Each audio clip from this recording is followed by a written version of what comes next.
కొంకపాక గ్రామ ప్రజలకు నా విజ్ఞప్తి. గత 30 సంవత్సరాల బట్టి ఎలాంటి పదవి లేకున్నా నేను ఎల్లవేళలా ప్రజలకు సేవ చేస్తున్నా. నన్ను గుర్తించి కాంగ్రెస్ పార్టీ మా శ్రీమతిని కాంగ్రెస్ పార్టీ అభ్యర్థిగా కేఆర్ నాగరాజు గారు బలపరచగా సర్పంచ్ అభ్యర్థిగా నిలబెట్టినాను. ఇతరులు ఏదో చెవాకులు బేవాకులు పేలుస్తుండ్రు. వాటిని అన్నింటినీ ఎవరు ప్రజలు నమ్మొద్దు. నేను ఈ గ్రామానికి మా భార్య సర్పంచ్గా మన గ్రామంలో అర్హులైనందరికీ కొత్త పింఛన్లు మరియు వీధి దీపాల వ్యవస్థను చక్కదిద్దడం. మన గ్రామంలో ముఖ్య సమస్య కోతుల బెడదను, కుక్కల బెడదను కుక్కల బెడదను నివారించగలను. మన గ్రామంలో పెద్ద చెరువులోకి ఎస్ఆర్ఎస్పి కెనాల్ నుండి అధికారికంగా తూము పెట్టించి 360 రోజులు చెరువు మత్తడి ఉంచగలను. మన గ్రామంలో చనిపోయిన వారికి స్వర్గరథము బాడీ ఫ్రీజర్ బాక్సును కొనిస్తాను. నూతన పోషమ్మ తల్లి గుడిని నిర్మిస్తాను.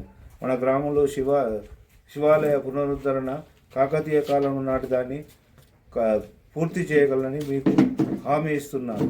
మన గ్రామంలో నిత్యం తాగునీరు అందుబాటులో ఉండేలా కృషి చేస్తాను. మన గ్రామంలో రైతన్నుల కోసం ఐకేపీ సెంటర్ స్థలం కోసం పెద్దమ్మబోడు వద్ద గల 5 ఎకరాల ప్రభుత్వ భూమిని సర్వే చేయించి సెంటర్కు స్థలాన్ని ఏర్పరుస్తాను. మరియు గొల్లపల్లి గ్రామస్తులకు బీరన్న గుడి, కమ్యూనిటీ హాలు మరియు ముస్లిం సోదరులకు స్థలం చుట్టూ కాంపౌండ్ వాళ్ళు కట్టించడానికి మా ప్రియతమ ఎమ్మెల్యే నాగరాజు గారు, ఎంపీ కడియా కావ్య గారి సహకారంతో ఈ పనులన్నీ పూర్తి చేస్తానని మీకు హామీ ఇస్తున్నాను.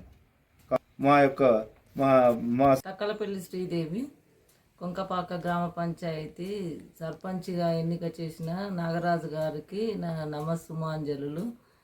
ఈ గ్రామంలో మేమేదో ఆస్తులు సంపాదించుకునటానికి కాదు, ప్రజాసేవ చేయడానికే ఒకసారి ఎంపీటీసీ, ఒకసారి వార్డు మెంబర్, మా మామగారు కూడా ఈ గ్రామానికి ఎంతో చేసిండ్రు. కానీ కొంతమంది వాటిని దృష్టిలో పెట్టుకోకుండా వారి మాటలు దుష్ప్రచారం చేస్తున్నారు. అదేమి పదవి ఉన్నా లేకున్నా ఎప్పుడూ మేము ఒకలాగానే ప్రజాసేవలో ముందుంటున్నాం.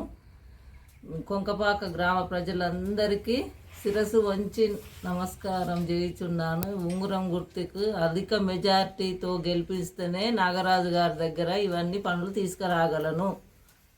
అంతేనా?